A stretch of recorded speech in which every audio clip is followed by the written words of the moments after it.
So the third and 20 Dynasty podcast, just the JT and Frank show today, season 4, episode 11, the one right before Thanksgiving.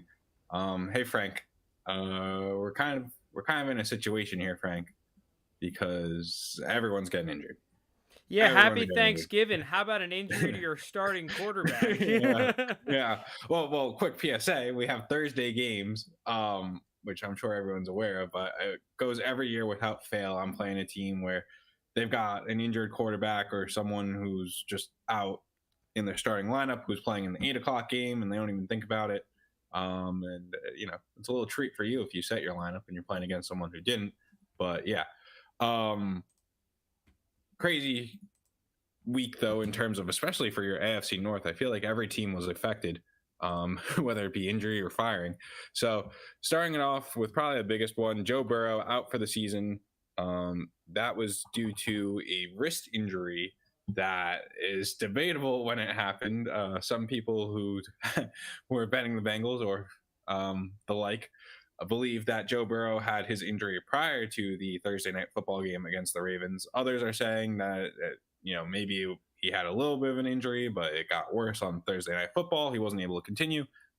Whatever the case is, we now have Joe Burrow out for the season, and I forget his first name. Jake Browning. Jake Browning is going to be the starter. Who, of the backup quarterbacks that we've been seeing recently, I thought he looked fine. Like, he wasn't he's good, yeah. but The thing is, he's still a backup QB though. yeah, yeah. I mean, From what I saw in that game, what we saw, I'm pretty sure he played for Washington, if I'm not mistaken. I'll double check you here. Just I don't know. From what I've seen out of Jake Browning in general, That's correct. I just think he lacks that actual that. I don't want to say elite accuracy because I don't even think you necessarily need elite accuracy, but I think he just lacks even above average accuracy, and that's going to be something that can really hinder him and just kind of keep him in that you're a backup because he's in a scenario he can make all the right reads, but he might just put it accidentally a couple yards to the wrong side, and then that's completions turned into incompletion. So, I have seen Browning's the popular waiver claim. Yeah, I'd put in a claim for him because he's a starting QB, but I would not be if I have a good amount of budget unless I desperately need a QB. I'm not gonna be dropping a big amount of fab on Browning. I'm not gonna be trading any picks no matter the fucking deal for Browning, right? There's much better backup tier quarterbacks that you can spend a fourth or a third and you get that QB and a fourth back or something than Browning. I don't think I would be comfortable starting Browning.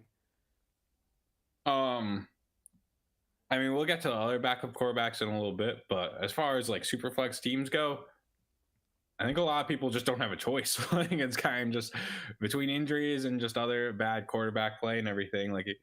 You might be looking at, I don't know. Let me see, Mac Jones. Well, I think it depends though, because there's two situations. There's I just need a QB for a couple of weeks, and I'm either getting someone back or I just have another option, right? There's that scenario, and then there's okay, I may need to start this guy throughout the playoffs. Yeah. Browning's fine to spend a little bit of fab on to have as a 1 week starter of a quarterback. Sure. Go ahead. Same thing with Tommy DeVito. But if you were oh yeah, I'm going to start Jake Browning on a playoff run because now he's just a starting QB, I would not start Jake Browning in the playoffs. I'd rather just get Tyler Lockett and start him. Yeah. If we're debating that, yeah. Because, I mean, just think, I know he just got benched and we're going to get to him. But Zach Wilson over his past, I don't know, I'll say month, has given you 6 points, 14 points, 7 points, 12 points. So, I don't know where that puts him in, wide receiver 3? Wide receiver not 4? Great. A wide receiver 3 or 4 range? The floor is going to be better than someone like Lockett's, but in the playoffs, I am much more on I want to start someone who can boom. I don't mind the bust. True. Because in the playoffs, an 8-point week doesn't really matter that much to me. I think that matters more in the regular season, like week in, week out. Okay, fine. If I really need an 8-pointer at the last spot of my lineup, that's whatever. But Jake Browning to me, just in that Tommy DeVito tier. Okay, fair enough. And then so like here's a different one. We're gonna get into Deshaun Watson now out for the year, with whatever the fuck injury he has. Some crazy shoulder. Yeah, some injury. weird thing. I think the DTR is worth potentially spending some, like, not anything crazy, but a fourth. If you desperately have to, you spend a third and get DTR in a fourth, but just some menial trade, because I think with the rushing floor of DTR, he's going to be pretty solid. I don't know what he put up last week, but he put up over 10, I believe, against the Steelers last week, right? Points? No, he only gave you 6 points. He only gave you 6? Okay, but, so it was way rougher than I thought. Yeah, he was serviceable. Like, he proved that he's actually like a competent quarterback, though, which compared to like his game against the Ravens where he started, that was definitely in doubt. And here's the thing. 2 divisional games, not a lot of practice on him. We saw DTR look really good in preseason, although that is bait. I just saw a clip of Kyle Sloter talking about how good he was in preseason, and dude couldn't even make it in the XFL. But we saw DTR actually look really good in preseason. And here's the thing. The schedule for the rest of the year for him is Broncos, whose defense has gotten better. But then Rams, Jacksonville, Chicago, Houston, and Jets are what rounds out his season. Other than the Jets, I mean, none of those defenses are particularly good against quarterbacks. So I don't know. Decent schedule, more time behind the pocket, in the pocket, getting comfortable, running the plays and everything. Maybe Kevin Stefanski. This is also a team that's looking to make a playoff run. Maybe Kevin Stefanski allows him to open up the playbook more. I'm kind of excited for DTR because, look, when Watson's back, right, this is Watson's team. We saw a glimpse of Watson, like the old Watson, prior to that against the Ravens. So this is more of an audition for him for other teams too. This is more of an audition to be, kind of journeyman backup guy, or at least prove that he belongs in the league. So I'm excited for DTR for the rest of the season. I will say though, I just picked them up just in case. They did work out Joe Flacco, and they did sign Joe Flacco to the practice squad. Is there any thoughts on Flacco being the starting quarterback? It's whatever.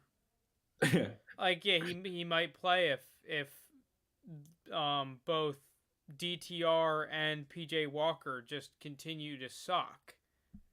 Yeah. Like, if they suck ass, yeah, he'll play. But truthfully, I mean, I watched a good chunk of the Steelers game. I don't think DTR sucked. No, I thought DTR was pretty solid, to be honest with you. Yeah. Like, yeah, it wasn't amazing, but dude, that Steelers defense, that's a good Steelers defense, man. We've got some dudes we're playing well right now. Well, I was impressed, and the thing is that if Stefanski does more in creating plays to get DTR cooking with his legs, a little more zone read, a little bit more. Honestly, that's really all I want to see is either some sort of zone read or something where it's a little bit more RPO-y, but he has the QB as a run option. I think that could be a big element because he's gonna produce a little bit in those off script once the play breakdown sort of things, but I wanted to see a little bit more of taking advantage of his running ability, especially against a team like the Steelers where our edge rushers are the money makers. Those are the types of dudes that I'd want to be the conflict defenders. Well, sticking with your Steelers, and then maybe we can circle back and tie this all in a bow. Matt Canada officially fired today. The Steelers, I believe, have been outgained in every single game that they've played this season. Yeah, this is coming at some point between now and when the season ended. So I, like most other Steelers fans, I'm not against it happening now by any stretch of the imagination. Um, that being said, I don't think this is really going to fix a whole lot other than maybe Najee getting half the workload. I don't think may happen anymore. But that's kind of the consensus take. That's almost being priced in. I was surprised because I assumed that consensus was going to be like Kenny Pickett still sucks ass. I was able to get an offer for Kenny Pickett today for the one share I have. I sent it to you guys like Yeah. second and a fourth. I accepted that instantly. And yeah, sent it to y'all. I wanted to see, like, make sure, okay, yeah, I'm not crazy.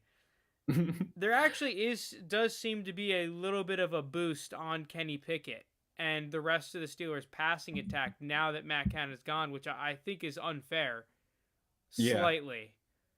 I agree. I just think the Steelers' real issue is player personnel management, where you 2 years ago or 3 years ago, you drafted a bad, or not bad, but not a great running back prospect in the first round.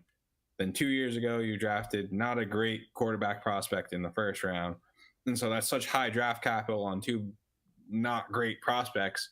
So that's obviously going to set any team back. Matt Canada being there versus not being there, I agree, is not going to fix those problems. Like, what's at the root of those problems? And to be honest, I just don't think Kenny Pickett's the guy. I don't think Matt Canada being gone is going to make Kenny Pickett the guy. It's not like Trevor Lawrence, where it's this guy was lighting it up on Clemson and, you know, winning, like literally didn't lose, winning national championships, just firing on all cylinders. You remove Jordan Addison from Kenny Pickett in college, and I don't know where he goes in NFL draft. I will say though, to Kenny's defense, I don't think he's completely backup tier, right? Like, I think he's a little bit of a step above that. The issue is that he is not good enough to excel in the Steelers environment. He's not the type, like, he's a system quarterback. That's the most popular term for it. He needs the guys around him to play well for Kenny Pickett to be comfortable and for Kenny Pickett to actually be able to make throws downfield and be consistently accurate. Because I'm seeing a lot of clips of the Steelers fans on Twitter talking about, like, you know, posting some plays where he's trying to spin out of the pocket too early and whatnot. And then half a second later, you see someone running wide open. But it's like, you can kind of understand where he's coming from, where that half a second difference in pass protection is all the difference in the world. And that's, like, you know, the clear argument against someone like Brock Purdy is that he has that as well as elite weapons, whereas Kenny Pickett doesn't. So Kenny Pickett has to have that next level process to anticipate those types of plays, as well as the next level accuracy to execute when you see those opportunities. And I don't think he has either. So yeah, I agree with you. Long term, not the answer, but he's probably going to float around a little bit. His off-platform throwing is still really good. I don't think that, because you look at some of the QBs, man, that are playing right now, that are backups for teams. These guys really suck. Yeah.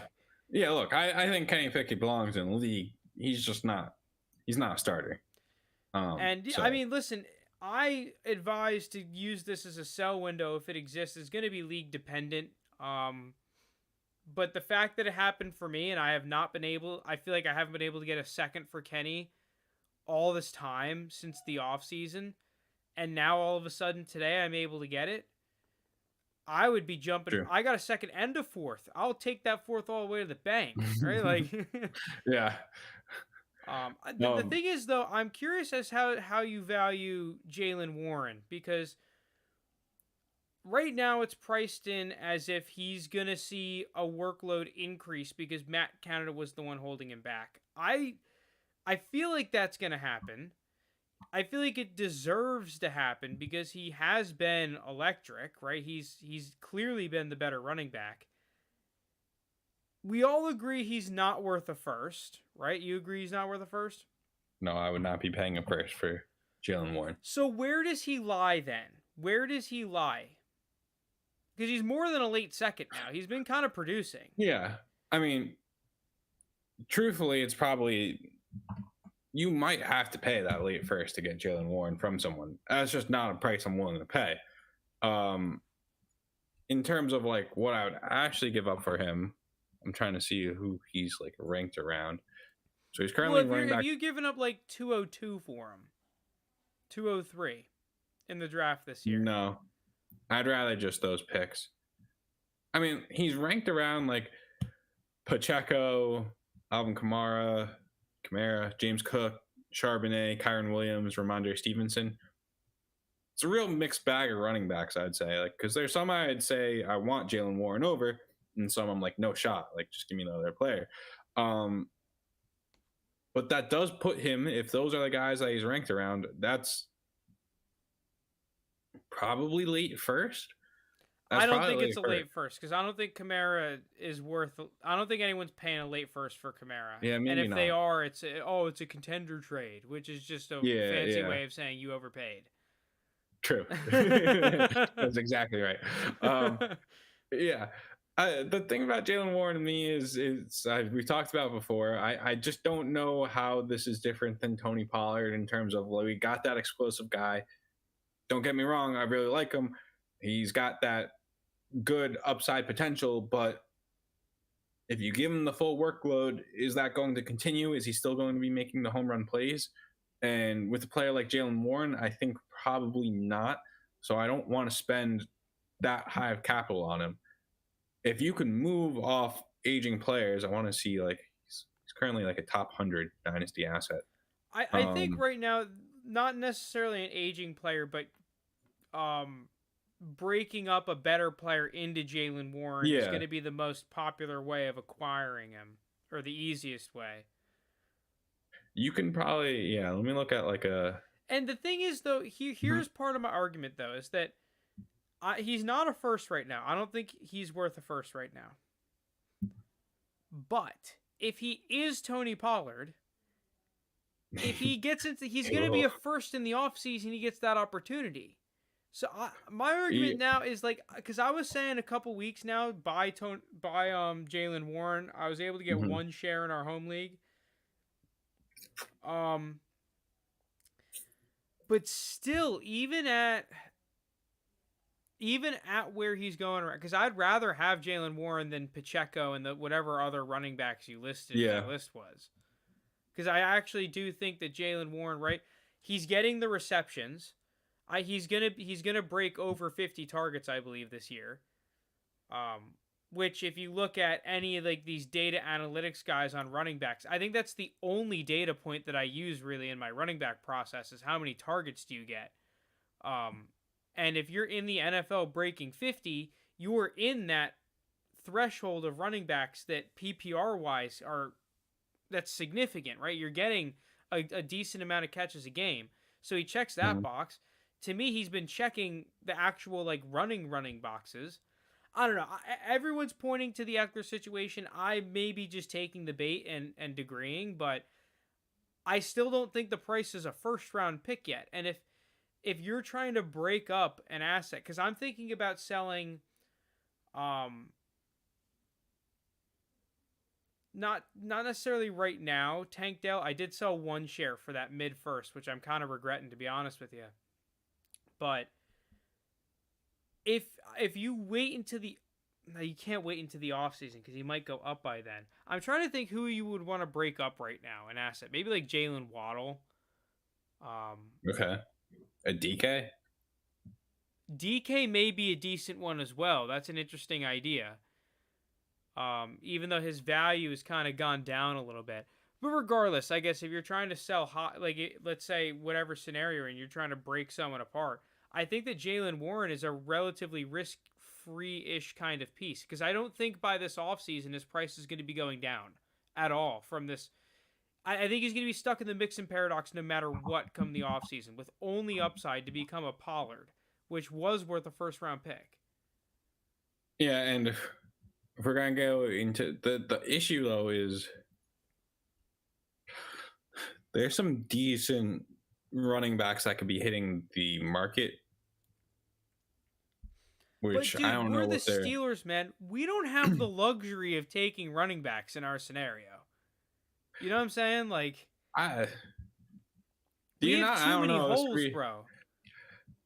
You, I guess. I mean, We need an would you say entire too many? we I need don't know. no, we need an entire quarterback and offensive line, a majority of both. Yeah, All but all right? right, quarterback. Like you're not. That's all through the draft, probably. I don't know who, unless Kirk Cousins is coming. I don't know how else you're getting quarterback figured out.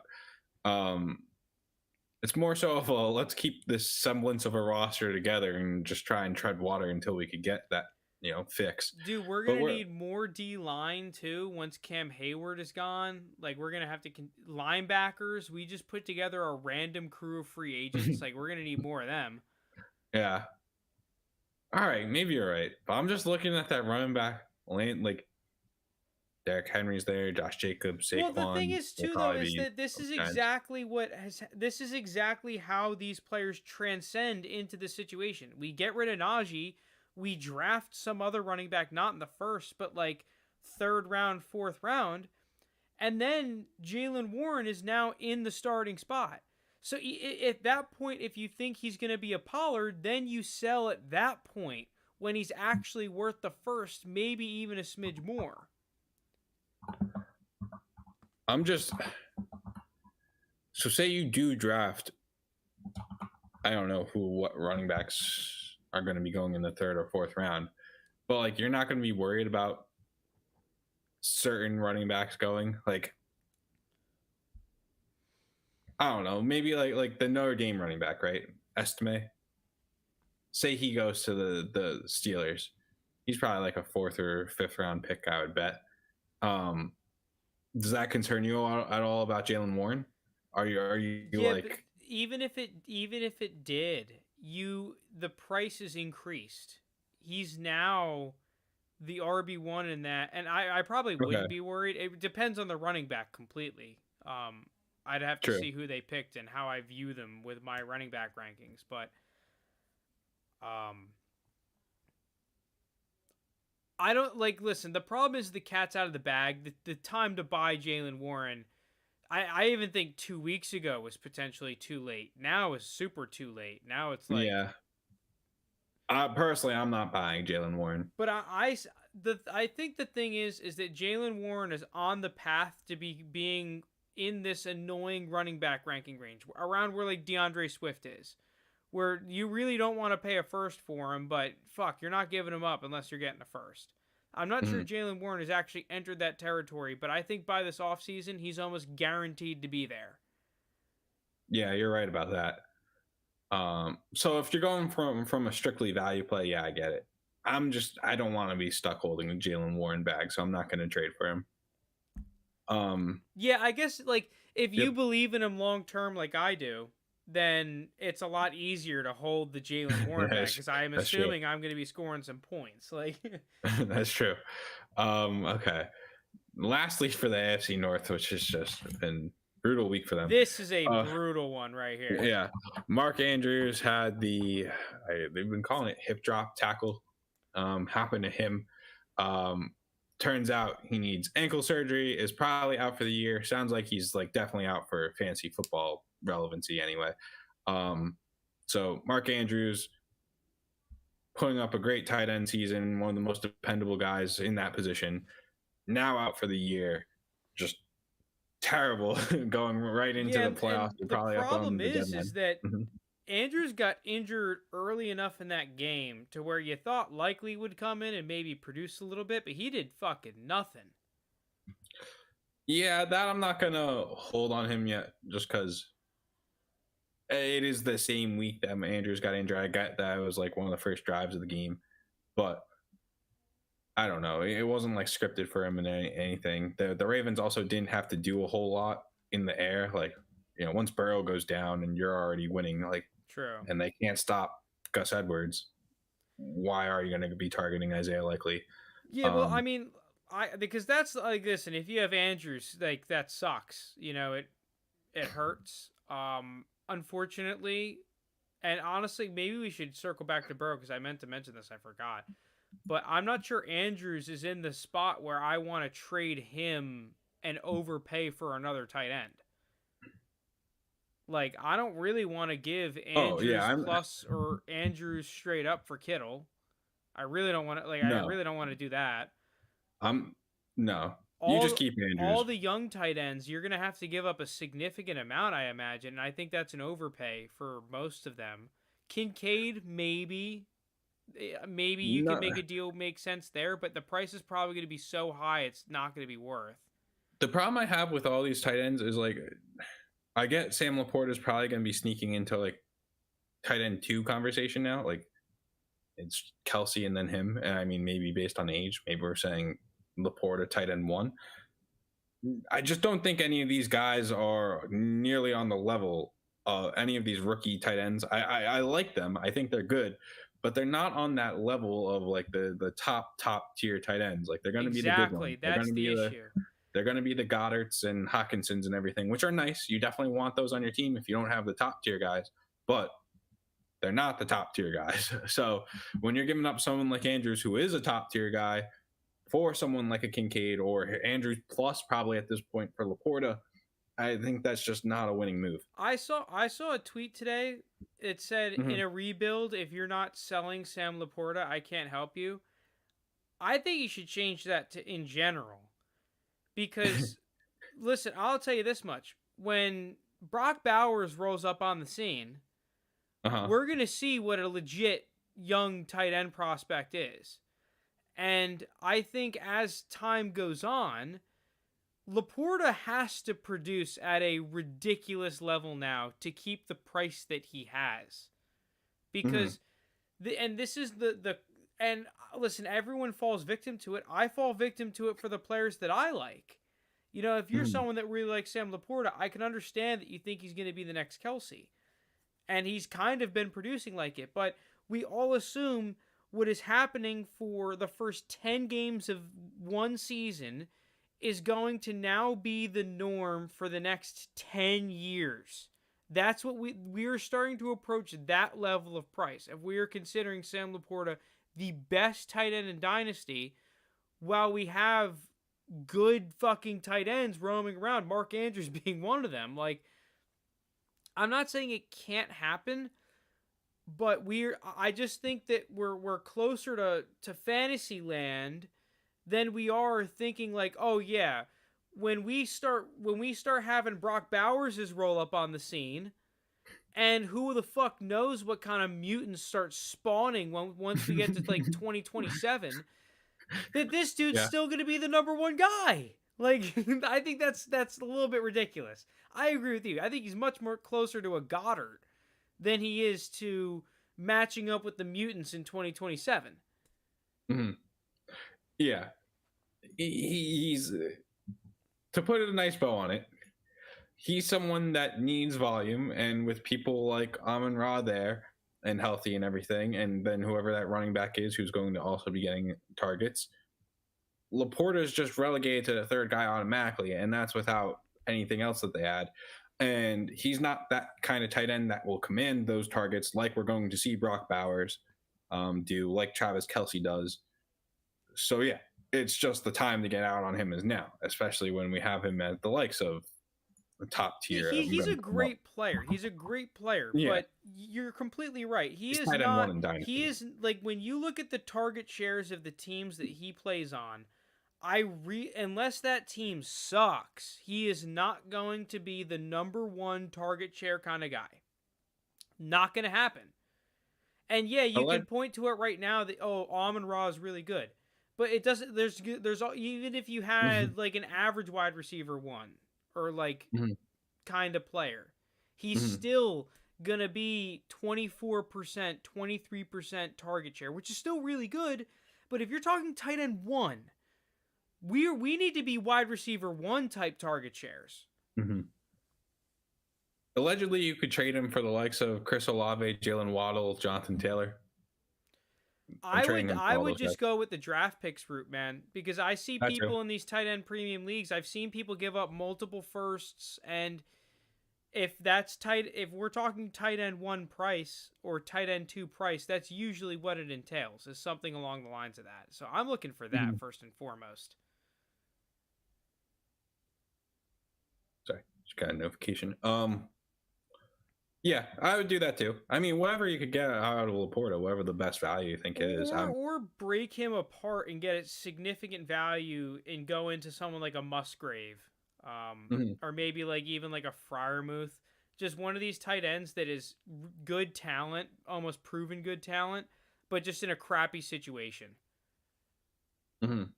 It's just I, annoying. The problem is that really hurts if you're a contending team. You're really not looking to do that if you have Laporta. truthfully, though, when we get to the playoffs, I don't know how many more points. How much more? I think How the many more? Packers have Whatever an that easy answer is. schedule as well if you're Yeah, getting the I don't know Musgrave. how much. Yeah, how much that difference is going to be between Sam Laporta and Musgrave. And you have to give a little bit of credit to Jordan Love. He's at least able to produce against the worst defenses. Yeah. Like, one thing that like Zach Wilson struggled with is that he kind of sucked equally against everyone. Yeah. True. Um, Whereas at least Jordan Love, he's able to have a game against when you suck. At least he's there. Mm. All right. So that was talking That was Andrews. injuries, I Oh yeah, think. wait, real quick. I want to circle back Yep. to Burrow for half a second. Okay, Yep. we can actually hammer out this segment. A-Chain re-injures his knee. Is this Annoying. significant in any way? Like, is he like out for the season? Mike McDaniel has been very vague about what's going on Where there. is he on the coach speak index? He's like the top of the top in coach speak. It's just like he's like, yeah, he might be good, might not. Who knows? Who's to say? Yo, what's going on, It's like that's PDR? Yeah, great Twitter maybe follow is the Coach Speak Index. That's been going viral recently. It's hilarious. It has a couple little gauges on different topics like depth chart, injuries, whatnot, on how much yeah, they coach speak it. It's hilarious. top tier coach speak from McDaniel. Yeah, that's I actually, because Mhm. A-Chain was on IR, and because I hoard all these late round picks, man, all my rosters are always super clunky. And in our home league, I was gonna start A-Chain. I was planning on starting A-Chain, but I couldn't figure out who I wanted to drop from my roster, so I ended up just starting David Montgomery over A-Chain, which was a fantastic move. That was like a 17-point difference. So coach speak is simultaneously the best and worst thing about No, it's the coaches. worst thing. Unless you're Mike Tomlin, it's the worst thing. Because like a pebble in my shoe. Dude, I wish the NFL, unless you're Belichick or Tom, and Belichick's coach speak is basically just being a complete asshole, right? Like, I wish that the NFL press conferences were like the UFC, where people were just talking a lot of shit, just calling everyone out. Like, oh, we're playing the Patriots, like their run game trash, pass defense. We're gonna have a field day. Take the over. It's locks. Like, that's what I want to hear at the press conferences. Yeah. I've lived with Belichick for my entire life, so I don't know anything else. Yeah, but Belichick's coach speak is great, just like Tomlin's, because Tomlin's saying all these like hilarious things. Like, true. I don't know. Belichick, sometimes he'll just go on 20 minutes about a punter. yeah, Like, exactly. okay. That's why you gotta love Belichick. Like, all right, where are we at? So yeah, A-Chain re-injures. Well, you wanted to go. Yeah, I don't know. It's Oh, just Burrow, annoying, dude. Yeah, Okay. you want to go back, bro. I have seen so many trades in my leagues, on Twitter, on Reddit, everywhere, of trading Burrow for like a crappier quarterback plus. So I saw one. It was Burrow for a first, a second, a third, Jordan Love, Jaden Reed. What do you think about that? It depends where that first is, but don't like it. Let's say it's 108. Definitely don't like it then. Yeah, I kind of hate it then. You're trading up. You're trading was essentially when he comes back, which is only a few weeks, really. I mean, the fantasy season's only a couple more weeks. He's going to be back. He's right back up there in top 5, definitely top 10 dynasty value for 108, which could be good. No, probably will be good, but probably not great. And then Jordan Love, like, no, thank you. A coach saying take the over would be an everlasting clip. That's what I want to see, though. I want it to be like the UFC, where people are just talking a lot of smack. That would be amazing. Yeah, except then you're gonna have people like I'm thinking like Juju, where Juju is dancing on everyone's logo and everything, and then he's just gonna get rocked every game. That's what we want to see, though. That's what we want to see. That's true. That's true. That's a better product. I would enjoy some players just taunting the coach. Yeah, I don't know. I guess just going back to Burrow, because Burrow's been having a down year, I guess people seem to be much more willing to throw Burrow plus for one of the other elite quarterback assets. You know, Lamar, CJ Stroud, whatever one at the top you want to name, Dak Prescott, or even like willing to break him up, like in that Jordan Love trade. Now, would you be willing to do that, or are you going to diamond hands Burrow? Diamond hands. The thing about Burrow is, like, I've thought he's kind of been overrated for a while now. Just simply because of the, like, anytime he's ranked above Lamar, I just think he's ranked too high because he doesn't have the rushing upside and he doesn't throw significantly more than Burrow does to, like, make it worth him being over Lamar. So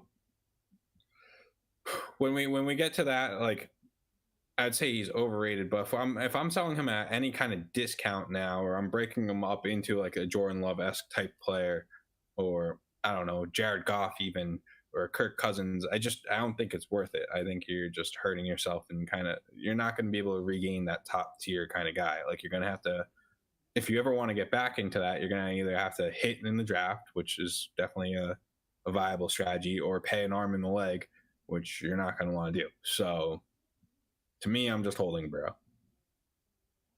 Yeah, I think I'd agree. Now, I'm curious as to, especially on the, like, breaking him up. Like, I think outside of overpays, I'm usually just not trying to break up elite quarterbacks. That being said, if you're a contender and you're trying to trade Burrow plus for like a Lamar Jackson, let's say it's Burrow in a late first, you're a contender, you're trying to win the chip. Is that a move that you would be willing to do as a contender? Because I've seen a lot of those as well. Sweet. Can we go over it again? Burrow and a late first? Yeah, so you're a contender. Let's say you're 8-3. Okay. You have a good roster, right? You're missing that QB, though. You had Burrow. He was your starter. Are you trading Burrow in your first-round pick for Lamar? That's tough. Yeah. But that's because, like, I like Lamar a decent amount more than Burrow in the first place. Oh, okay. So that's a little bit of a caveat. Yeah, like, if you were telling me if you're telling me CJ Stroud, right, or whoever else is ranked right there, then I'm like, we could do Stroud, because I imagine a lot of people are going to have Stroud over Lamar right now. Yeah, and I really like Stroud. It's looking like he's going to be an elite player in this league, but he's another guy that doesn't really use his legs a whole lot, and giving up a bunch plus, like, on top of Burrow just doesn't seem worth it. Well, what about Herbert, too? Because he's right around there. Are you saying trade for Herbert, or are you trading Burrow Herbert in the first for Herbert? Oh, no, definitely not. Okay, yeah. I think long term, I'd rather Burrow than because those guys are all on the same tier in terms of quarterbacks. Yeah, outside of Lamar. Okay, so you wouldn't want to do that. No, I'm other than Lamar, but I'm just significantly higher on Lamar than most. Well, then, so okay, if you're in that, oh jeez, No, mic down for those on podcast. Frank just knocked over his mic, and you don't have the video form of it. my bad. Right. I really apologize if I murdered ears there. PDR, did I murder your ears? To be fair, for me, it wasn't bad. I don't know how it comes through. The question I have though is that if you're a contender, what do you do then with your quarterback spot? If you have someone Kyle? like Burrow and you're starting him week in and week out, let's say you don't even have a backup. Where are we going I at mean, the QB spot? Are we going DTR for a fourth? yeah, that's something. I'm just thinking of like, let me go through. I'm going to actually go through these quarterbacks right now, and I'll tell you who I would target. Because that's how the person I traded Kenny Pickett to was in one of those spots. Yeah. I think he had Kirk Cousins go down, and I think Cousins and Watson actually. Yeah, I mean, with any of these guys, even Burrow this year, like I think if you just trade for like a middling quarterback, I would not trade for Kenny Pickett. But if you trade for like a middling quarterback, like you're not going to notice that much of a difference, right? Like, I don't know. Maybe you could capitalize on like the Desmond Ritter hate at this point and just go for him. Desmond Ritter may actually be a solid contender quarterback. They've got a good. We talked about him last week. They've got a good end of the year schedule. He was just named the starter again. That and the rushing ability as well. Like he was startable when starting. This is a team competing for the playoffs too. I get that they look really bad, but the entire NFC South is really bad. So this is a team that can compete for the playoffs. He's not great, but he's going to give you. It's not going to be Joe Burrow numbers, but you're not paying an arm and a leg for Desmond Ritter. I don't know what the price of Desmond Ritter is at this point. Let me like try and. I imagine a third. Idea. I think a third. Yeah, it can't be much more than that. Because the thing is that if he's more than a third, it's not worth. He's an early third. Yeah. You could trade Tyler Boyd for Desmond Ritter right now. I don't know if that's actually true, but yeah, that's the kind of trade I'm looking to do then. Because you talk about a player who's in a great situation. He's got Bijan, Drake London, and Kyle Pitts to throw to. They've been running these and not end around, but read options where he gets the edge and especially in the red zone. Reads. Yeah, so he's going to score you points. He's cheap.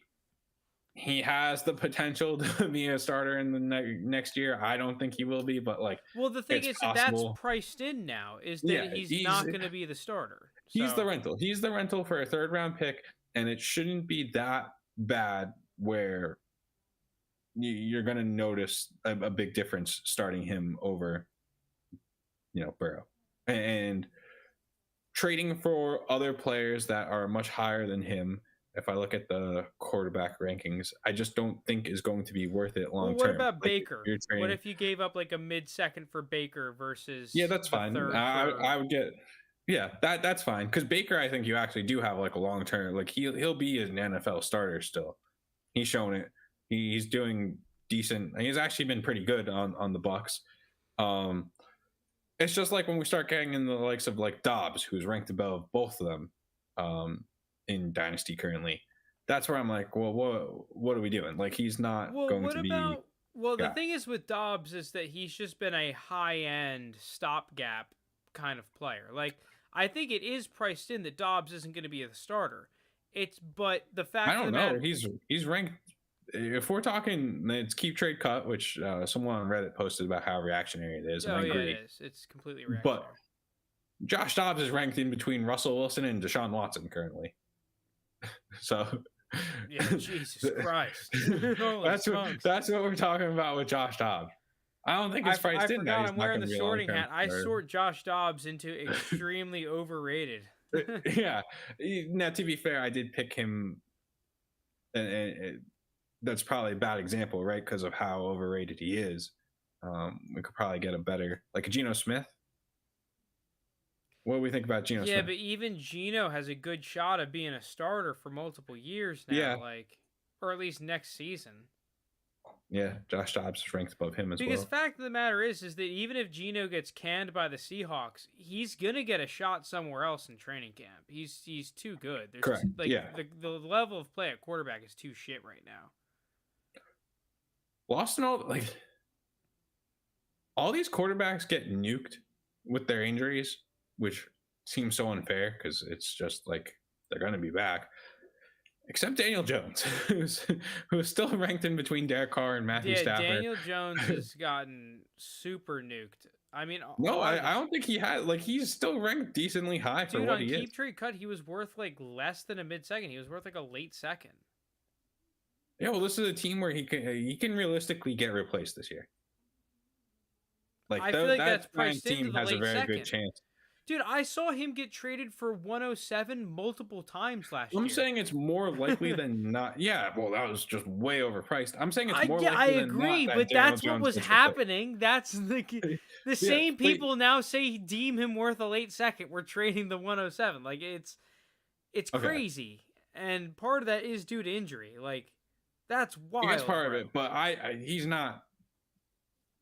We're getting off tangent. So let's reset. What are we discussing right now? Desmond Ritter was actually on the list of topics. I did not realize that because we were talking about him. I thought he just naturally came up. True. I forgot to bring him up. Oh, great. That was a subconscious segue for being honest. That was like an Inception segue. But we were just talking about what? Oh, trading like Joe Burrow and stuff. Yes. Okay. So we hit Desmond Ritter. Yeah. Zach Wilson relegated to third string. It sucks. I will say though, this was the sell window these past beginning of the season for Zach Wilson at a third. Yeah, if you didn't sell him, I don't know. I did sell him in a couple leagues, not all of them though. I diamond hands in a couple leagues, and it's not great. Oof. But that last game against the Bills was really rough, man. That was terrible.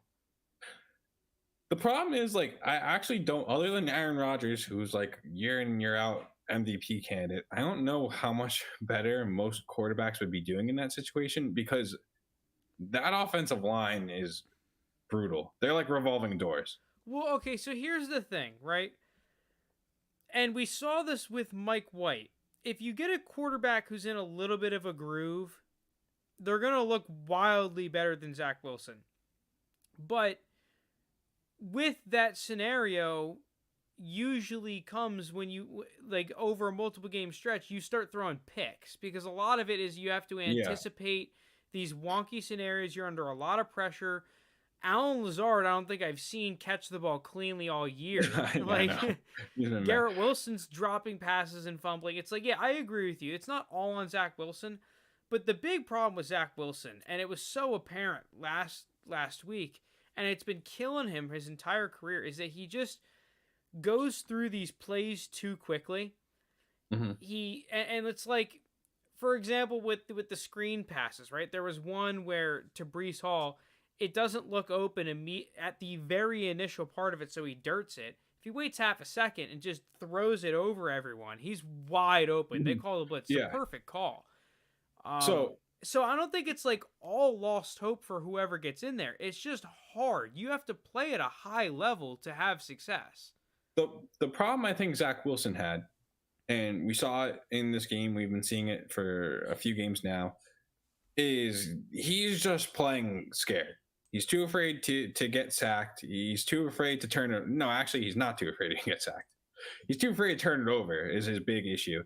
And we saw it last game 100%. We saw it first half against the Patriots where this guy is just playing so timidly and holds the ball too long, ends up running out of pocket, throws the ball 20 yards out of bounds. He doesn't do anything. But then we've seen glimpses where he looks really good, like the second half against the Patriots, like his game against the Chiefs, where he doesn't have that timid nature in him. He's actually willing to throw it down the field.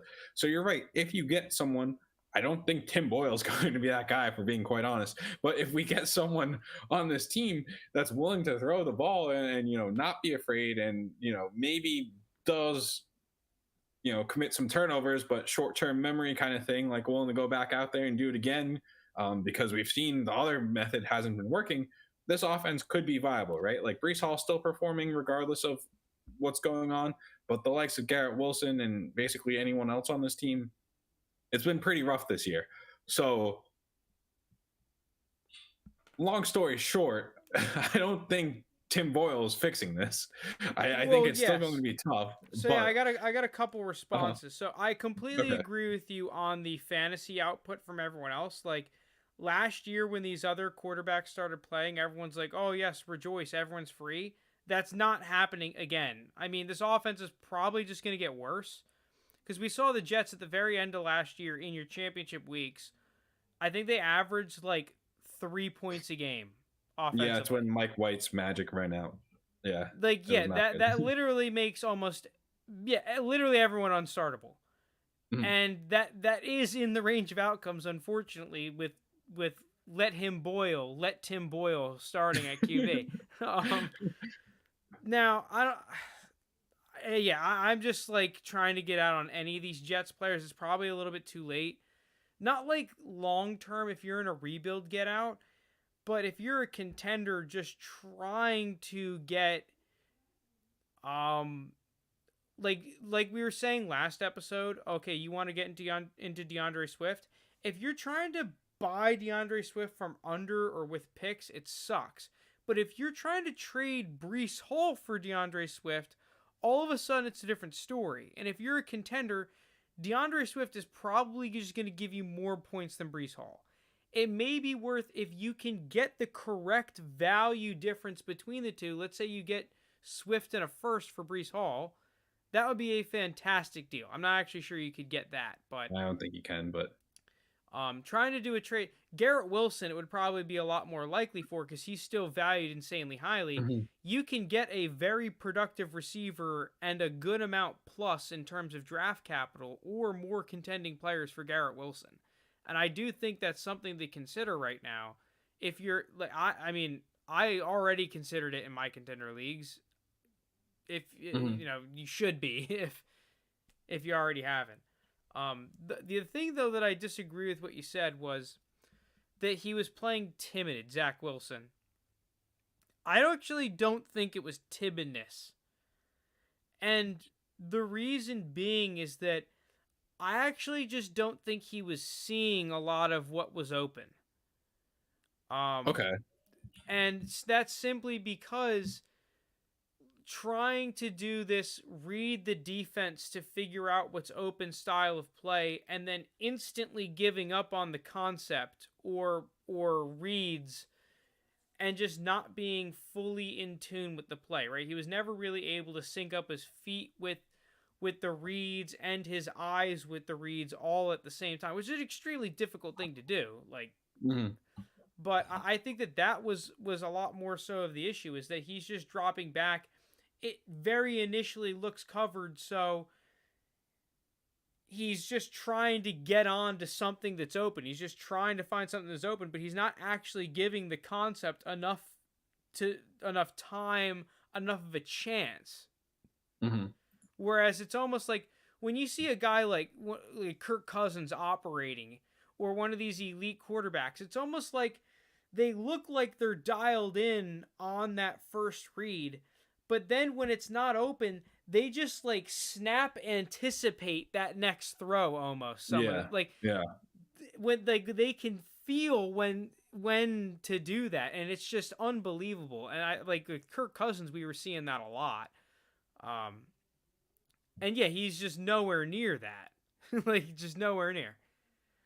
Which is unfortunate though, because you see at the end of the games the ridiculous throws. Like you see the talent. Like that's the thing is that you see the talent, and there were stretches where he did put it together and have a couple good throws, but um, yeah, he's probably just cooked now. Yeah, I don't see someone put in the Dynasty subreddit why they're buying Zach Wilson. And he did make the point of like who a lot of people would struggle in this situation. I just think it's my issue with Zach Wilson is I was never really a big fan of Zach Wilson. So now trying to make me be a fan of him after all I've seen. It's kind of hard to back him up. No, the issue right now is just where's the upside? Where's the I mean, upside? the upside is he gets another starting job somewhere. I just don't see that happening. Okay, So but what do you have to pay? What do you like? What do you have to pay to enter the raffles? Is it still a it third? can't be it can't be more than a third. I'm assuming it's a third, right? I'm just assuming it's a third round pick. No fucking way am I trading my third for Zach Wilson. No way. Even if it's one of the late ones.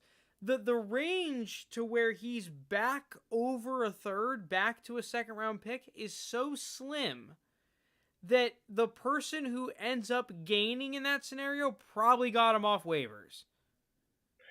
Yeah, I'm thinking of any instances and where that actually happens.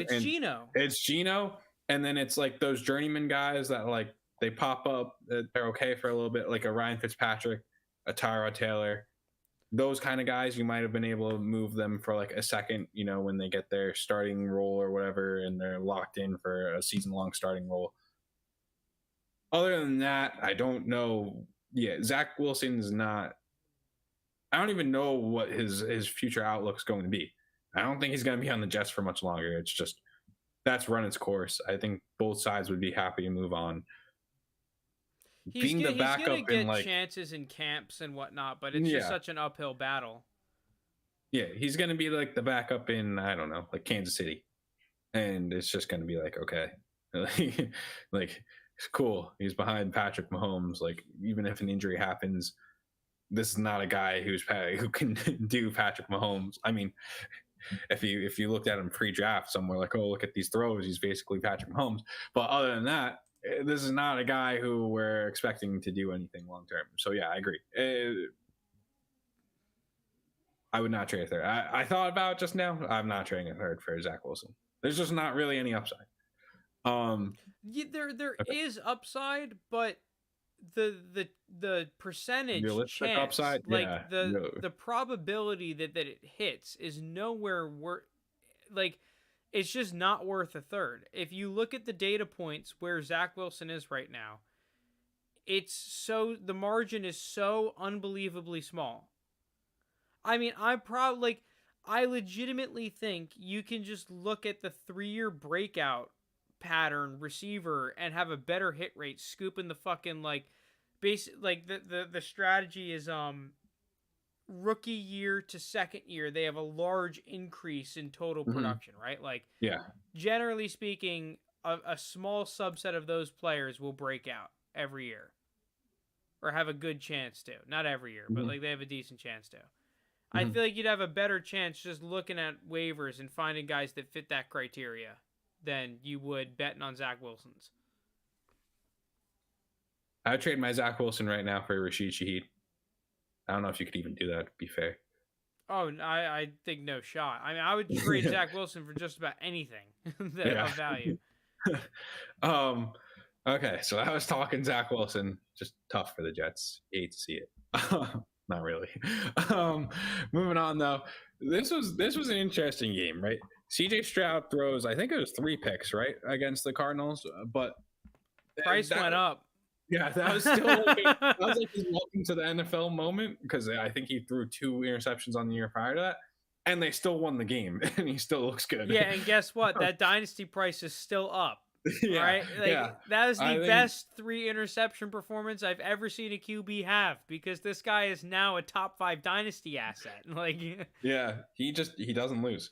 I don't know. It's just something about him. I was not high on CJ Stroud coming into the process, like coming into the season or anything, but I feel like if you're not pivoting off whatever you thought, any negative thoughts in the beginning of the year, like, you're just stuck in your ways at this point. Because this guy, top 5. So obviously we have Mahomes, Hurts. I think people still will have Allen above him, and Lamar, and then after those 4. I can understand, because, all right, it's Burrow, Herbert, Stroud. I think some combination of those are the next ones. And I think he rightfully belongs there at this point, which is 100%. kind of crazy to say. No, That's crazy it's not to crazy. say. no, I mean, like if we were talking at the beginning of the season, like in April, right? Us talking in April saying that CJ Stroud belongs in the top 6 or 7 players, I don't think I would have believed it simply because of like, Dude, he was already in the top 30. yeah, he was in the top 30, right? But to break into that, it's the He played same thing well. as like Listen, dude, he's deserved it. him to player 100, right? Going from 30 to 7 is like 30 to 100. So it is a pretty significant Yeah, jump. no, it's a huge jump. But I mean, listen, dude, he's been going lights out. You look at any of the other top drafted quarterbacks that have put up these kind of numbers, they're all hits. They're all hits by a large degree. So it's like rightfully Uh, so. He's let up me there. let me rapid fire you here real quick. Strouder Herbert. I'm gonna go Herbert. Okay, I'd actually go Stroud. I think they're basically equal. Stroud or Burrow. I'll go Stroud right now because he's not hurt. Okay, fair. Okay. I go Burrow if I was to hold one. Just have and hold. I'm still gonna go Burrow. Stroud or Lamar.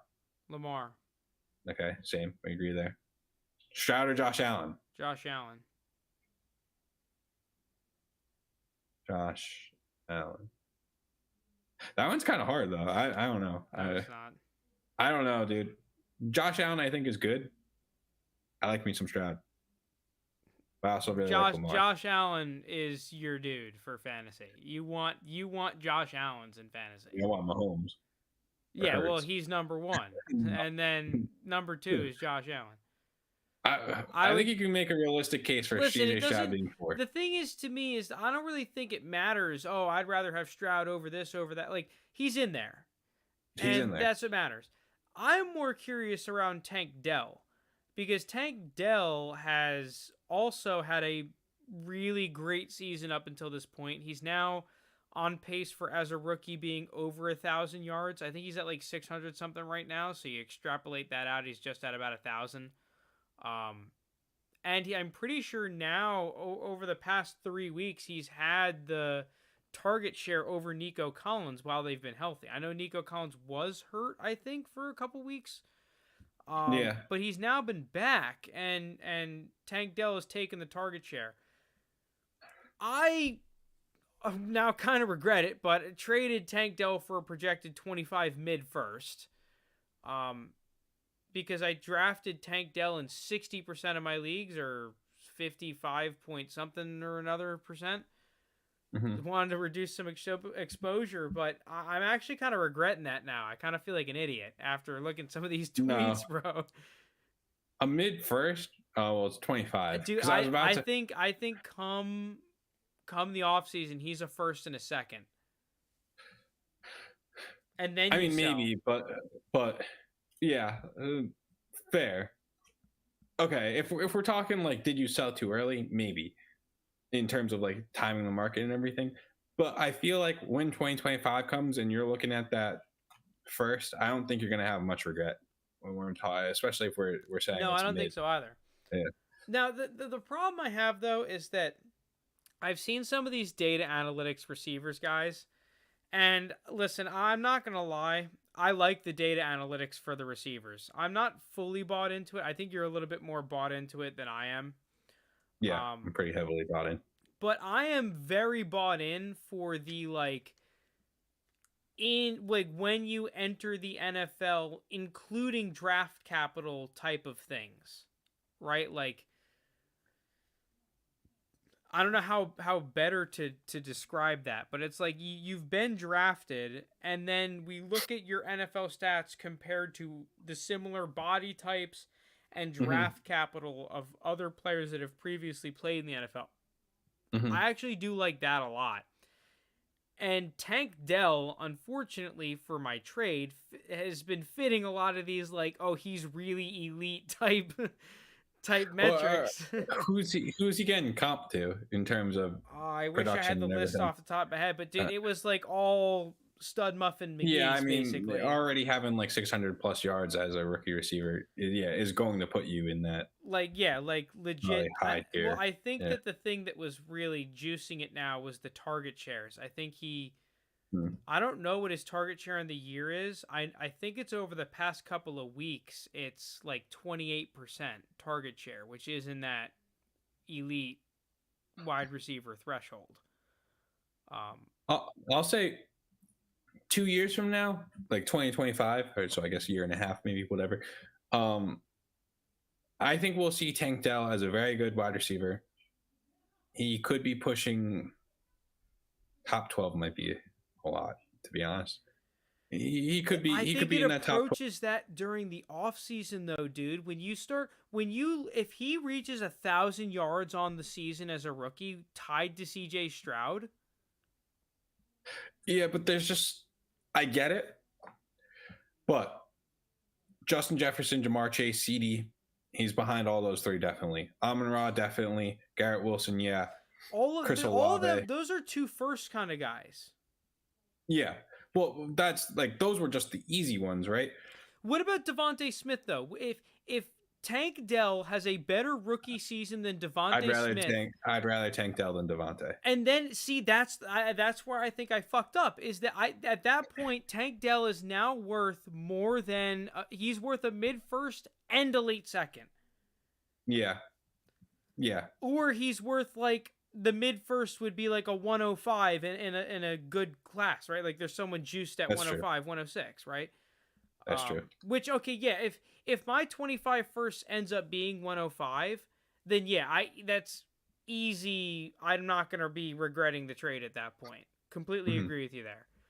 But I think that you can kind of get that return in some leagues. It's annoying because I don't know what league this is, but you could have held him, gotten the points, and then moved him for probably more, which is annoying. I'm a rebuilder in that league now. Okay. So I don't know. Yeah, I get what you're saying. You probably should have held, but I don't think it's gonna. I think 2 years from now it's not gonna look that bad, if even bad at all. But yeah, it's such an interesting thing though, because Tank Dell's price. You talk about a guy who's risen a lot. To me, he's a guy. I drafted Tank Dell at 311 in multiple leagues. Yeah, the third round this year was pretty crazy in terms of players. No, you're wrong. The third round every year is crazy, and then half of them get completely irrelevant 2 years from now. And then we look at the third round and we're like, oh, that was dog shit, except for a couple of the massive hits, completely forgetting that some of them were actually worth a good amount at some point. This is the year, though, where I'm like, this third round is like legit. Like this is, you've got Puka, you've got Tank Dell. No, Puka was not a third rounder. What was he, fourth?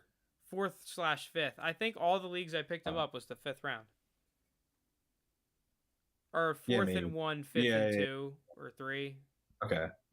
All right, you get Puka out of there, it looks not as good then. Yeah. If we want to just include third and beyond, I'm down to play that game. All right, but then we're adding a lot of bad players. Well, no. Here's the thing, though. Here's the thing. You can almost add this to the list of segments and start going off Tank Dell. Here's the difference between how I view third round picks and how everyone else views third round picks. Okay. If you view third round picks from the perspective of could I have ever sold that player for more than I drafted them for, I actually think third round picks are fucking juiced. Because that includes players like Van Jefferson's as potential hits. Because there may have been points where you could have traded Van Jefferson for a second, or Van Jefferson and a third for a second. There were definitely points when you could have done that. Right. So when you view third round picks in this context, and you actively try to trade some of these dudes that you draft in the 3rd and 4th round into seconds as soon as you can, the third round hit rate goes up a fuck ton. Because now you're adding in the Van Jeffersons and the Chuba Hubbards and whatnot, instead of diamond handsing them. I like it. It's just, if you're going to view those as hits, you have to be the one that's proactive and actively moving off them when they're Yeah, not you do. worth those. And Yeah. you have to accept that sometimes you are going to sell James Robinson, which I did. Like, Yeah. Okay. I mean, as long as that like is built into it, where it's like, hey, like I'm going to like I'm going to sell this guy for a second, but he's going to eventually not be worth yeah, that anymore. Like, fortunately with the Pukas, he kind of like got he was crazy good right off the insanely bat. Yeah, early. and you didn't Like, have to. Yeah, there that's was true. no waiting to be done. Like, It was literally the first game, right? yeah, that shit was nuts, man. That's so I don't crazy, know if we're dude. ever going to see that Yeah, I'm again. not sure we'll ever see that. Like, it's gonna be a while probably. But yeah, I think that that's one of the reasons why, and that's one of the reasons why I don't like how people go back with the studies of some of the draft picks, is that I actually think it undermines the value of them. It's the same thing with first round picks. A first round pick is only the player once you take and hold said player. True. Like, if I take any late first 110 in any draft class, it is guaranteed to be a top 100 dynasty asset. Yeah, And it's 100%. usually a decent bit higher than that. It's usually in the 70s, I think. Round 10 pick is like Kincaid. He's going 7th round, 6th round, or very early 8th round of startups. So do Yeah, some I'm math. trying. That's like 80 something, somewhere between the 70th and 90th asset. Yeah. Well, I'm trying to find a player that I feel like has stayed pretty stagnant. But I'm just Hollywood saying, like, Brown. look at all the players around there, though. Hollywood Brown. He is 90 overall. And whoever was taken at 110 will be valued higher than Hollywood Brown. Any Just in suggestions? each year. Oh, here's a fun topic. Any suggestions on Okay. how to trade CeeDee Lamb in 14 team Dynasty Superflex? Well, okay, so here's the thing that's funny, is that I would have suggested you do something like trying to trade CD for Deontay in a first a year ago, but that actually would have been a bad trade for you, and that's what I did in one of my other leagues. I was just on the other side. I traded CeeDee Lamb for that. So right now you're actually in a nice position because he's stonked. CeeDee Lamb should be the wide receiver 3. Mm-hmm. And the thing is that you can be a little patient, because I don't imagine he's going to be usurped by the time the offseason rolls around. Any suggestions on how? But yeah, I'm just confused. Like, why do you want to trade CD right now? Is more so what I'm wondering. If you're looking for, you think he's overvalued? If that's what the thing is, like That's a moving good him question. into. Do you think he's like the wide receiver 3 in Dynasty? Because right now CD is like, and we know your team. Like, I actually think your team is a lot closer to competing than you think it is. Oh, is this our league he's talking about? Yeah, the 14 team Superflex. Especially like with your draft pick, you can probably draft a QB/trade into one. Let me look at our league for a second. I don't exactly pay the closest of attention to this league because I'm in the hardcore rebuild, so it's kind of just whatever happens. Yeah, Pizza R has the crazy taxi, if I remember correctly, right? Yeah, Garrett Wilson, Drake London, Jahmyr Gibbs, Josh Townsend, Addison on his taxi. And then So Jamar one and of the things that CD you're suffering from in this league, which is not like most of the other leagues, is that there is a lot of people rebuilding at the same time, which is screwing up the market a little bit. I wonder, yeah, because wait, you're still in that rebuild zone, right? Or retool, I guess, because P to the R. The thing is, I think PDR's team is close. Like, Yeah, no. Like So where I'm going with this though is he obviously isn't competing this year, right? Like we're not concerned about this year because he's 3-8.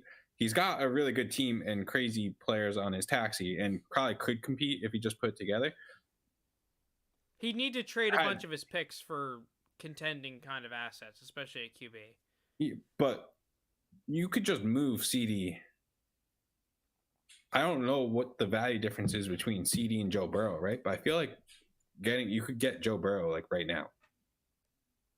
Well, yeah, okay, so that's the one thing that you could do is try to move CD and just a tiny bit, like a second or a third for an elite QB. CD's currently ranked more than Joe Burrow on Keep Trade Cut right now. I don't know who has Joe Burrow in this league.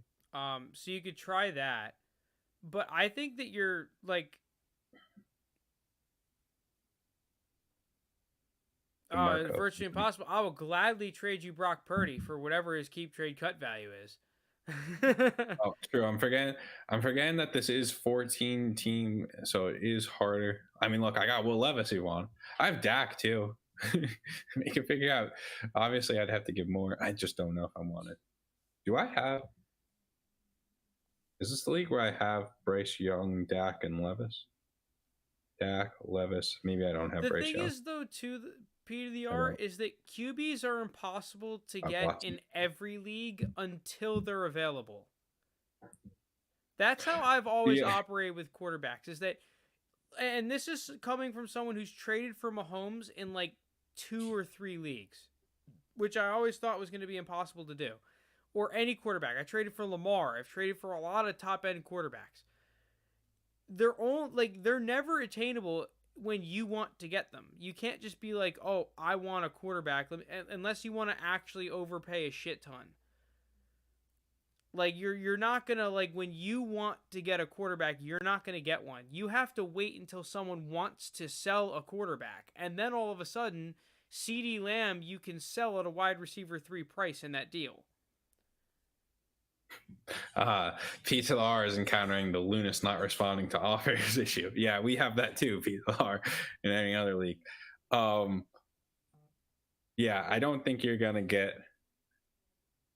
Anthony Richardson from Lunas. I could be wrong, but I just trade blocked all my quarterbacks, PTLR. Luckily, CeeDee Lamb you can hold. So if you want to get a QB with CeeDee Lamb, you need to wait until someone trade blocks a quarterback that you like and value a lot, and then you can put together a deal for the quarterback. That's the only way I have ever gotten a top-end quarterback in a trade. Other than that, you have to overpay. And it's not worth it at that point. It's not worth.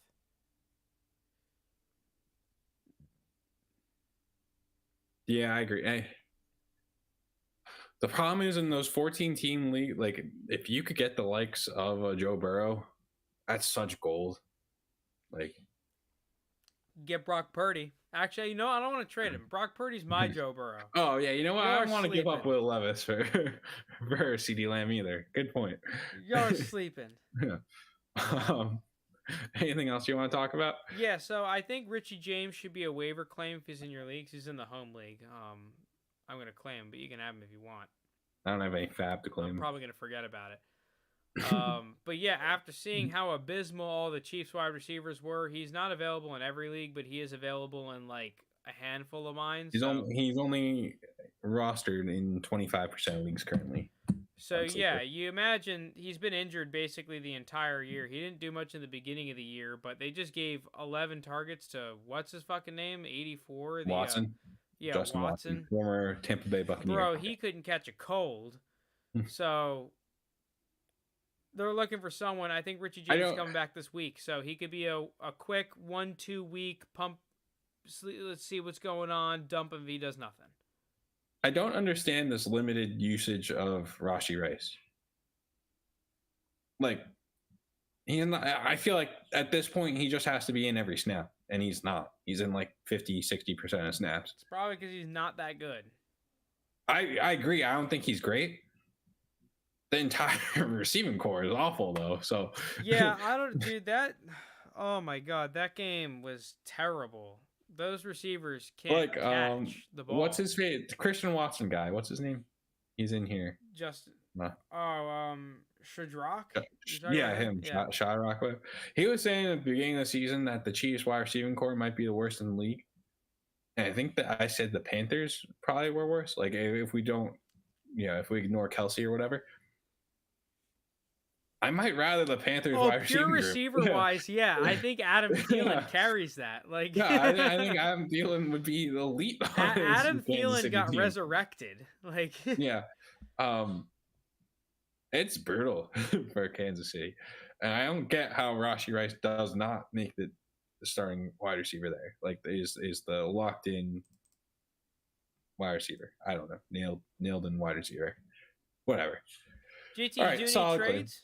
You doing any trades in Dynasty right now? What's going on? No, kind of holding firm currently. Trade deadline's not for another couple weeks, I believe, or a week maybe. It's definitely not this week. I know that for a fact. How about this? How about this? I'll bring up. Let me. Oh, you go. You go. Well, this is not Dynasty. It's fantasy, but it is kind of. I mean, I'm kind of curious about this in terms of just like points per game outlook and everything. Right. My brother, he has a team with Dak and Kyler Murray. It's a one quarterback league. It's just your standard redraft league, right? What do you trade? Like he doesn't need both those quarterbacks, obviously, right? Like Kyler's back, he's putting up points. Dak's good. A bunch of quarterbacks just went down.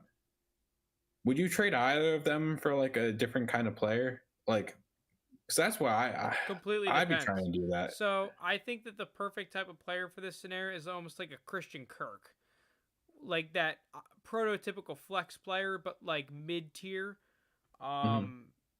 And the other person kind of needs that, and it may not necessarily. And this is redraft. I can't believe we're talking about this heathen redraft on the Dynasty podcast, but I'll allow it for this one time. I think it's more so like it's interesting in like how do you get points on your roster to Right. win Well, in redraft, you don't have to. There's no longevity aspects. Like Christian Kirk to me is the ideal one, where it's like he's good enough to be a wide receiver too. He gets enough volume, but he's not sexy enough to actually be a wide receiver too. Mm-hmm. So he's more of a wide receiver 3 on people's teams. Mm-hmm. But a team that really needs a wide receiver 2, let's say you drafted some players and they're either injured or you whiffed. Let's say you drafted like Jahan Dotson as your wide receiver 2. I mean, you'd much rather have Christian Kirk. And if you have that second quarterback, you're willing to trade that for a Christian Kirk kind of player. Mm-hmm.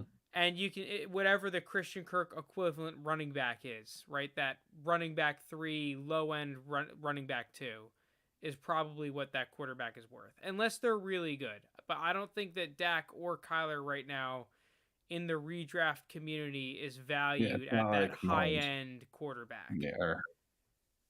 They're just like startable, you know? Mm-hmm. Yeah. That's all I was thinking about. Long-term trades, dynasty trades, kind of holding firm. It's who I've liked, who I don't like, I still don't like kind of thing. I'm not panic moving or anything. Most of my leagues, I'm either a solid contender or rebuilding. So there's nothing. Yeah, same here. I mean, I guess trades I'm doing, I just traded Kenny Pickett, like I said earlier in the SOD, got a second and a fourth for him. Was pretty happy about that. Especially because, man, dude, I was trying to trade Kenny Pickett for a while during the year after the first couple games, because I decided to hold. I'm not like before the episode or before the season, excuse me. Kenny Pickett and Brock Purdy were 2 players that I decided to just randomly like at cost. Luckily for me, I only actually bought Brock Purdy. But I did keep Kenny Pickett in one of my orphan leagues, one of my orphan rebuilds, and that was a poor decision. I initially tried to offer him out for a random first, but I wasn't able to get it. And then I was like, well, screw it, I'll hold. And honestly, I mean, that's like an annoying thing in all these rebuilds that you try to have to gauge that you don't really expect is when you can't get market price for someone, whether it's worth holding or just taking the value cut. So like, for example, Ezekiel Elliott is one of those kind of players.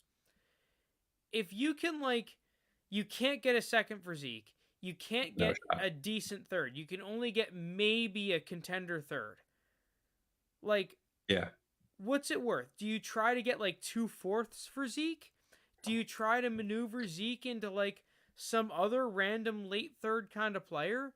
Or do you hold Zeke and hope that like an injury happens or he just ascends back into being worth an actual third or a second?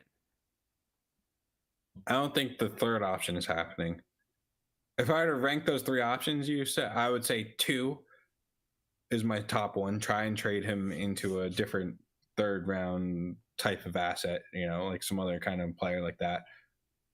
Your first, what you said, that would be my second one, trading him for like 2/4. And then the third is just hoping, because I think you're going to be stuck hoping for a lot of players if you Well, follow you that want to who strategy. fucked me in one of these leagues was Jamal Williams. I wanted to Okay. trade Jamal Williams for a second, and I couldn't. And I was hoping that at the beginning of the season he would score a lot of points and that people And would then want him for injured. a second. And Mhm. that shit did not. And now he sucks. He's completely cooked. He went from leading the league in touchdowns to I kind of forgot he existed, for being completely honest. It's terrible. Yeah, I bought Zay Flowers. I actually, dude, I traded. Listen to this trade. This trade worked out great for me. I couldn't sell Josh Jacobs to save my fucking life in this orphan league. And that's like the worst kind of player to have. Hmm. Like just like a good running back, but they're not like the flashiest guy on the block. Because Hmm. it's like you know what they're worth, but you just can't get it. So I Yeah. traded him for it was 112 Jamal Williams, a third and a fourth. And I did it because the 112 was Zay Flowers. I did it during the draft. Um, and now Zay Flowers is just outright worth more than Josh Oh yeah. Jacobs. I was hoping to trade. That's where I was getting to Jamal Williams because Jamal Williams I was hoping to trade for a second. So I was like, dude, I'll take a fucking draft class for Josh Jacobs. This is a steal, and I liked Zay Flowers. But man, trading Jamal Williams then was even fucking harder. Like I couldn't trade him to save my life. Um, and yeah, man, that's the worst things about these rebuilds, dude. Is trying to you have to really be good to rebuild some of these teams. That's the thing you don't understand when you don't go through them is that trading these players, they're a lot less liquid sometimes than you think. Even a player like Josh Jacobs that may have been a top 5 running back last year, fucking can't even get a first and a second for him. You have to go for Jamal Williams in thirds. Especially in leagues that aren't super hyperactive with trades, it's just like you just gotta wait for one day someone randomly wanting Jamal Williams or whatever to to be like, yeah, what's it gonna take? Well, And then you can offload them. in our orphan league, and this is actually a really good strategy. It's just hard to do sometimes. It's a tough pill to swallow. One of the better strategies I think that we employed was packaging multiple mid things together. Not mid, but like DeAndre Hopkins tier or like above that because Mhm. we traded DeAndre Hopkins when he was still worth a lot more. But like, I guess who's a player like that, right? Kenneth Walker maybe, Yeah, um, that's good name. or like a DJ Moore. Hmm. Like you trade two. DJ Moore's actually producing a lot right now. I don't really know. Maybe like Judy Hold on. before the season. Judy is a good one.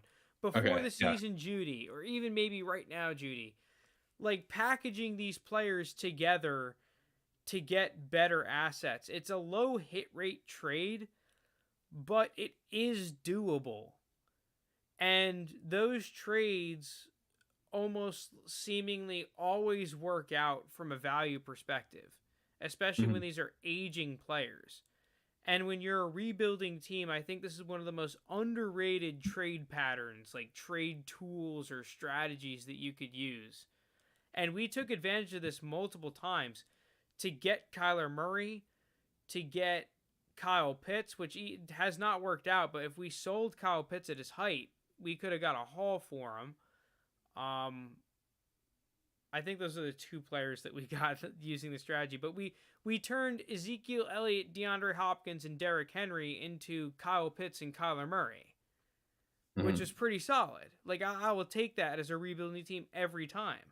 And that was Agreed, because 100%. we parlayed multiple of those types of trades together. Along with the classic merchant 2 seconds for a first strategy, but not actual second round picks, like a Darnell Mooney in a second for a first. That was a big one that we did. Those are the juices. I'm happy with that stuff. But, we did did we do Sam Darnold in a second for a first? Sam Darnold and Cooks for a first? So that's like, honestly, this is the most hilarious thing about rebuilding. Is that you very quickly learn that it's fucking annoying, and the easiest way to gain value is to take advantage of the worst player in the league. I am not joking. And you can phrase this in more easy terms, because a lot of the times it's like, okay, trade with the guy who's willing to trade away his picks, because you need picks. They're the most risk-free asset until you actually take a player. So that's what you want, especially if you can get them at good cost to you. It's the best thing that you can do. Mm-hmm. If you could, trading with the guy who trades away his picks the cheapest is easily the best thing to do. If that guy happens to have a shitty team, then you definitely want to do it. Which means he's a taco. His team is bad, and he's trading away his picks for cheaper than he should. So yeah, we traded away Sam Darnold in the second for a first round pick. And unfortunately, actually, no, he's in the playoffs right now, but if he misses the playoffs, that pick's like 103 with max points 4. Mm-hmm. So, yeah, we got to hope that he loses. I think he lost this week, which is pretty big. Oh, he lost again 2 weeks in a row? I think he got a double L because it's a league median. It's huge. It's a league median league. That's huge for us. Do you have any of those? Do you have any league median leagues? No, that's the only one I'm in. Oh, dude, I'm in like 3 league median leagues. It's so weird. I don't hate it. It takes some fun out of like the variance and everything, but well, dude, I took over for whatever reason. Every orphan I seem to take over is in a league median league, but I'll randomly get wins sometimes, like not actually against the head-to-head matchup, against the league median. Like sometimes I'll just get a random win. I'm just like, what the fuck? Like I was over the league median this week. That's crazy. Yeah. Everyone has a good week every now and again. I am 0-22 in a lot of those leagues, and it's awesome. Where are we 0-20? We're pretty close to that. If we're not 0-22. You like league median P to the R? Yeah, I like it too. Honestly, I think it's nice. I think it's more fair. But I will say too, man, in these rebuilds, the most biggest 22. value gainer for you is your own draft picks. Like. Mm-hmm. In one of these, because in the one that we took over together, this is the first year. We've been in the league for 2 years, I think. This is the first year we have our own draft picks. And that's massive. Like, that is such a huge... Because you basically get a guaranteed top 24 Dynasty asset and another top 100 Dynasty asset with your early second. Guaranteed. Mm-hmm. And if you do that for 2 years, that's pretty solid. I mean, in terms of like startup draft material, that's like, what, 2 9-rounders and 2 second-rounders? Something like that. Just poof, out of thin air. Yeah. Like literally just poof out of thin air. Like, that's juice. That's ridiculous. Like, that's actually ridiculous. And if you get one of the ones where it's like ones in the first round, like a Trevor Lawrence, it's super juiced. Like True. So that's easily the best tool for your rebuilds. But all right, this episode is starting to drag on. Sorry for all the random blabbering. Very good.